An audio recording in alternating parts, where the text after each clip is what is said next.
We now move on quickly to another fireside chat of the summit titled Pensions and the Challenges to Reach Out to the Bottom of Pyramid. The session will explore how the pension ecosystem can be taken further and deeper to genuinely serve those at the bottom of the pyramid, including informal workers, gig workers, self-employed individuals, and vulnerable households. The anchor for this session is Mr. Ramesh Arunachalam, independent consultant, and our esteemed speaker would be Sri S. Raman, Chairman, Pension Fund Regulatory and Development Authority. May I request them both to please join us on stage. Please join me in extending a warm welcome.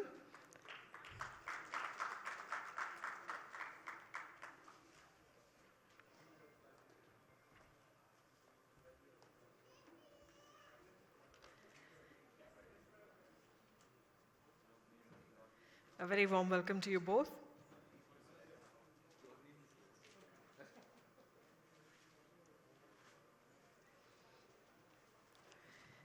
With that, I hand over the charge of the session to the anchor now. It's over to you, Mr. Ramesh. Yes. Welcome, sir. And I've enjoyed a very close relationship with Mr. Raman, who's had a very unique worldview. He has been executive director with SEBI, and then he was MD and CEO of the e-governance system, and then he was chairman SIDBI, and then he was deputy CAG and CTO at the CAG, and now he's chairman PFRDA. So we're very fortunate to have him. I've had many discussions, so we do have, it's a pleasure to have you here, sir. And you've given me a free hand, so I'll go ahead. Is that okay? Sure, thank you, Ramesh. And I've known you as one of the most diligent scholars that I have met. So I hope that continues in your life. Thank you, sir. So, I think let's start. I think you're very passionate. So from a regulatory standpoint, as India's pension regulator, how do you look at extending coverage to informal and unorganized people, SMEs, workers, gig workers, and others? What do you think, sir? When you went there and you took charge as chairman PFRDA recently. So what is your worldview of this? So I don't think it's our worldview, it's actually their view that we have to figure out and understand. And I think that is really what is important. I think many a time when all the good-heartedness and noble views that we carry, and we want to do good for the underserved of this country, but somehow it doesn't translate. And I think a lot of that is to do with our failing to understand what is important for them. So we really have to chart out a totally different set of operating parameters. I mean, the whole SOP for a gig worker to put in money is vastly different from what probably you and I will need. So we've charted out this. In fact, one of the pension funds has already taken this forward with Zomato. They've brought in 60,000 drivers already under the NPS umbrella. Now I think it's really for them to figure out with the backend. So the entire NPS system sits on a digital backend which is run by the CRAs, the Central Record Keeping Agencies. There are 3 of them, all very, very tech savvy. So how do we get this person to, maybe if he wants, put money in every day with 10 rupees coming in every day into his account? So, these are pre-programmed, directives on his mobile phone where he needs to have that ability to generate what is useful to him in terms of his long-term savings. Given the, we're assuming that he's already educated enough, or somebody has given him that level of understanding and education, what NPS is, why it's important, why long-term savings needs to be in a basket which is fairly diversified. So, there's a lot of education. It really, it finally goes down to what's the level of financial inclusion that we are attempting to do. But without that basic lesson, which we are now, at least the pension funds are helping, are taking help of Zomato to impart that in those, rooms where all these drivers occasionally come and sit together for about 20 minutes. You'll have 40 people in it. So you need to then get your message across to them at that point of time. So I think it requires a vastly different way of thinking. I mean, the SHG is another, I mean, I think that one movement has done so brilliantly well in the country. I mean, we've actually many times visited the ladies of the SHG group, and you are amazed at their level of confidence, their ability to engage with financial products. So we would again need to tailor a scheme which is, simpler for them. And I think the digital way really is the only way going forward. Okay, great. No, this takes me back to a question, something that you and I have discussed many times. And from a regulatory standpoint, tell me, what are the what core regulatory principles have guided pension reforms in India, and how have these principles evolved as scale, diversity of participants and technology adoption has increased? And particularly from the point of view of low income, SMEs, gig workers and others. What changes do you see the system needing, sir? You're in the perfect position to say it. So, it's a very good product. I shouldn't be saying it, but I mean, the NPS is a very good product. It served the government officials extremely well for the last 20 years.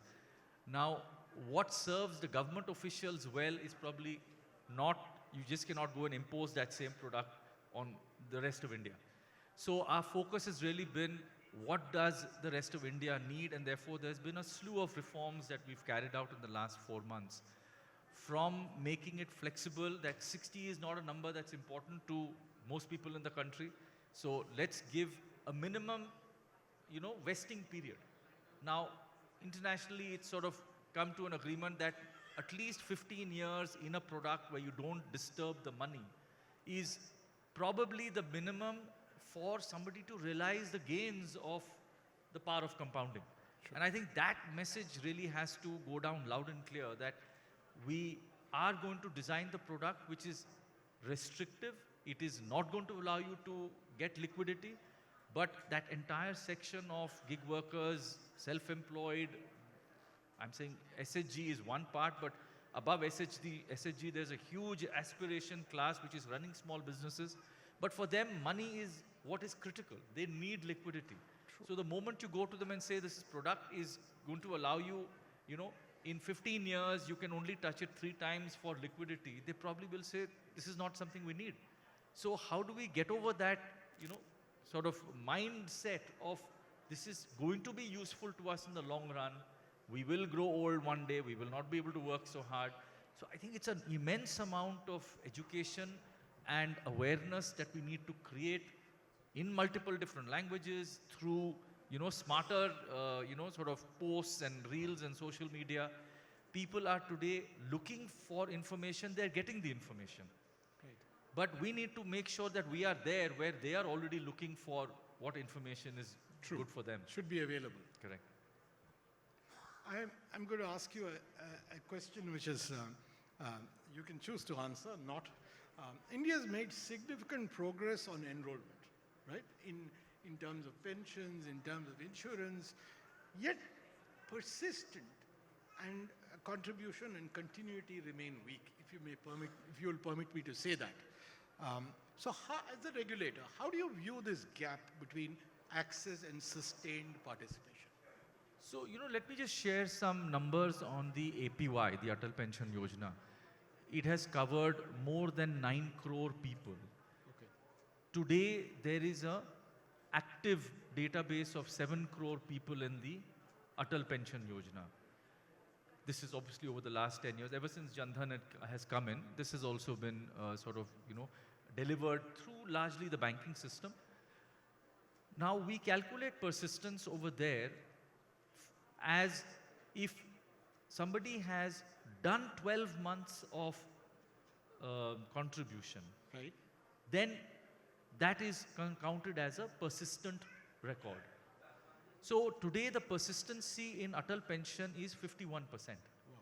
Which I think, given that definition of persistence, is pretty commendable. I mean, we've been able to get so many people to understand that yes, we will put in 12 months of contribution. It may be that the contribution comes in one shot. It may be that it is done in a orderly manner, but that really doesn't matter. Now, Atal Pension has a target for each person depending on which level of pension they have chosen. Right. Most persons have chosen the lowest level, which is 1,000 rupees a month Right. at the age of 60. Okay. The highest level of pension is 5,000. So accordingly, each person has a target contribution. So I would say we should take courage and encouragement from the fact that we have this kind of a statistic. How do we get them to improve upon this? How do we get them to move up the ladder from a 1,000 rupee pension to a 5,000 rupee pension? I think these are the larger, goals that we should fix for ourselves. But pension in the country, just to sort of go out of the NPS umbrella, there are many pension schemes available in the country. Okay. Central government has some, state governments have their own. They're all sporadic, few and far between. Some started, some did very well, then stopped doing well. So I think there is a need, and that has already, been, spoken about. We have a regulatory a forum in which we are talking about how to bring pensions under probably a more harmonious set of regulations, and thereby often getting government to understand what is the liability that they face in each of those pension schemes. Right. So except for NPS, all the other pension schemes are tied to government. So you have government coming in as a guarantor, or you have government coming as a co-contributor, all of which is at some point of time looked at by, say, the expenditure department, and they wonder what's the final bill going to be. We have to look, go through that. There has to be an actuarial valuation done for each of these schemes. It's not done for many of them. Wow. And therefore, we need to understand what is the future cost of these pension schemes. And how do we therefore, in some manner, graduate people out of these schemes where government is finally holding the liability to some considerable extent, Right. and move them into an NPS kind of a scenario, which is entirely voluntary, market-based, Right. where we have very, very good regulations on what asset classes you can go into, how they are invested, etc. Sir, I'm going to ask you another question. You can admonish me or beat me later, but this is, how will product design, changes in product design or delivery enable this continuity? Will it make a difference at all, or it won't make a difference? No, it's a great question, and I think it's, more a behavioral science question than, anything else. It's about how people probably adopted UPI. Now, it became intuitively so simple that we have so many people in the country who are now just using UPI.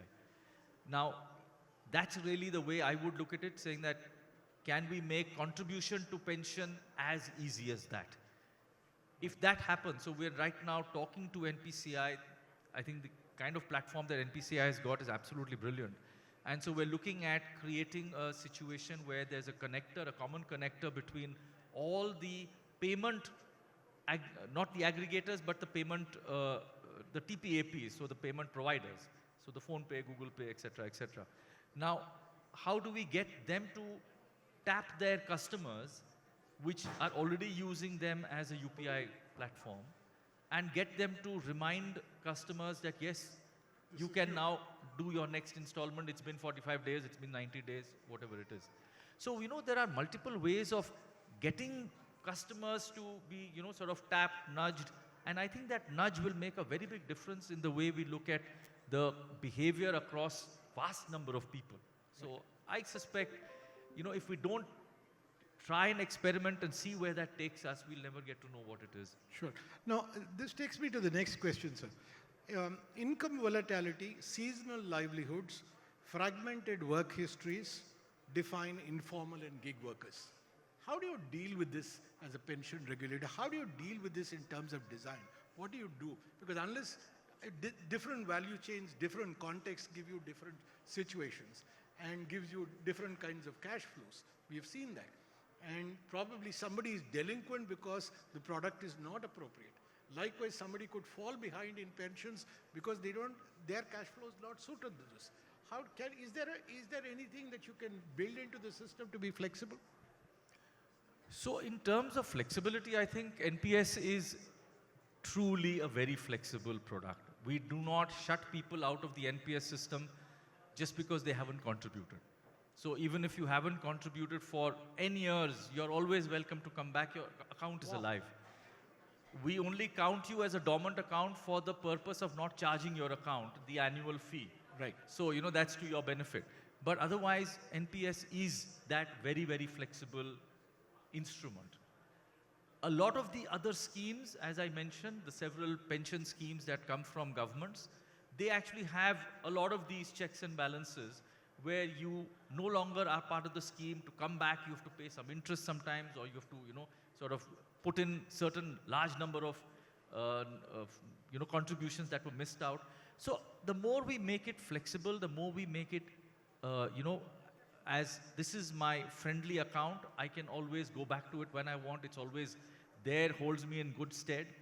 And most important, the ability to show him or her the contributions growing because of the market returns.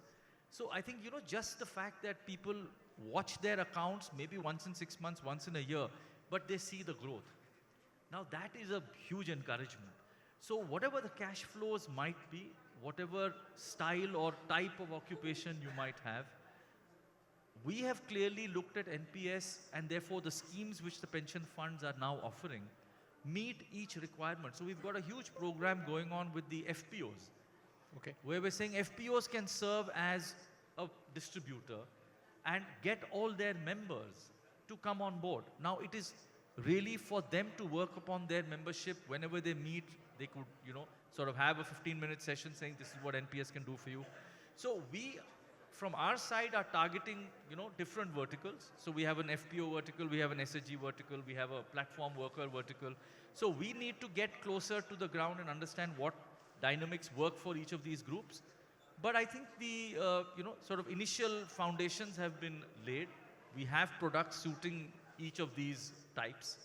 So I suspect we need to now get cracking on the distribution and then, roll it out. But you've touched on a great point about pluralism in distribution channels.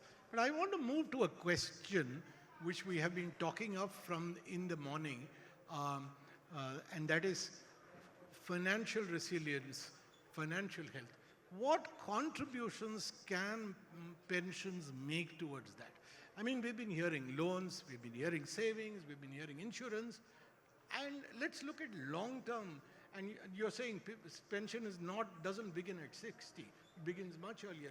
So what contribution is it going to make towards resilience? So, I don't know whether I'm answering your question or not, but my larger point is that pensions cannot be seen just as an income source. It has to look at your overall requirement. I think we have to therefore cut through this, sort of regulatory turf which exists. I mean, if pensions can also have some sort of a health benefit along with it, I think it'll make it all the more viable. So, we should allow for products to bring in certain other features. I'm not saying that suddenly a pension account will have an insurance, not at all. But I'm saying, how do we bring in certain additional benefits which go along? It's like a bundled product. I mean, at the end of it, we have to make people excited by what they hold. We have to make them understand that there's maybe, several different aspects to what they have as a bundle, which can help them in different situations. So in fact, one of the best schemes that was brought out was NPS Vatsalya, which is about 18 months old. And we have now revamped that scheme. It targets education. So every, parent wants their child to get a much better education than they had. And therefore, there is money that you can put in the child's account from day zero and watch that grow. And hopefully at 18, and you are again not allowed to pull that money out except for exceptional circumstances. And we should be able to have a corpus of money that allows the child to do something better and what is good for them. So we could look at specific, specific pension accounts or a bundled account where you have education, maybe you have a health, you cause people to save more in the long term for a health need. It could even become the deductible for their top-up scheme under insurance, because at 50 and 60, you don't normally get insurance plans which are very, friendly, and, True. you probably will not be able to buy it. So, I'm just saying we have to think larger. We have to think across the board, saying finally that one person needs, many accounts, many financial services. How possible is it for this to be bundled together and delivered? Yeah. No discussion with you is complete without talking about technology. So, what role can regulation play in ensuring that technology and AI are not only used for efficiency and compliance, but also to build trust, transparency, and generate better outcomes for subscribers? It's a fairly long question, so you may want to split it up and answer. So, one, I think the way we would all love to use technology is to ensure that it distributes the product exceedingly well, for which we already have the databases with us. And I totally take your point that can we do a machine learning on this, and whereby we can learn a little better, probably where the halts are. I mean, if a particular section in the country we find contributions are suddenly falling, there must be some reason why that's happening. So Sure. how to better mine your data, I completely agree with you. It makes enormous sense. We have to do that. But I would really look at using, in fact, just today we launched Pension Bazaar. I mean, it's just that it happened to be in the morning today, where Policy Bazaar has now launched Pension Bazaar. Okay. It is one of the best distribution networks that exists in the country. True. Now, this is really where I'm saying the digital rails of this country have to be fully exploited. We have to be able to create more and more digital rails, reaching the last mile, getting that person. And I'm saying the adoption rate by people should not be doubted, because, people even in the remote villages are ordering quick commerce. Sure. So, I think we should be able to, use that existing level of confidence that people have now acquired, and be able to bring in technology of various kinds. A lot of financial products are now actually on the digital rails. But when it comes to AI, I just would sort of, look at it as with a bit of caution, because, it's not a magic wand. You have to learn to understand what is it that you want the machine to learn, and what is it going to give to you. So, there's a lot of hallucinations that are still going around AI. True. We need to probably move more to the deterministic models of AI, but that's completely out of league of this, conversation. But I'm saying we need to use it well. We need to understand it better before we start saying that we're using AI. So, but the fact that our digital backbone, the CRAs, have enormous amounts of data, I think we need to, go down that road without doubt. Thank you for mentioning causal AI, causality. That's wonderful to hear. It's coming from you. I know the time is up. I'll just wrap it up with two more questions. I mean, you did talk of caution in AI, but this is where I think this question, it's coming, sir. There's no way it's going to stop. None of us can stop it, just like other things could not be stopped. But the point is, what safeguards are necessary to ensure that data-driven and AI-enabled pension systems remain fair, remain explainable, and strongly aligned with customer protection objectives? Sure. So, the way I would look at it is that if we are looking at different segments within the Indian society, different income groups, occupation groups, etc., we therefore have clear differentiators between these groups.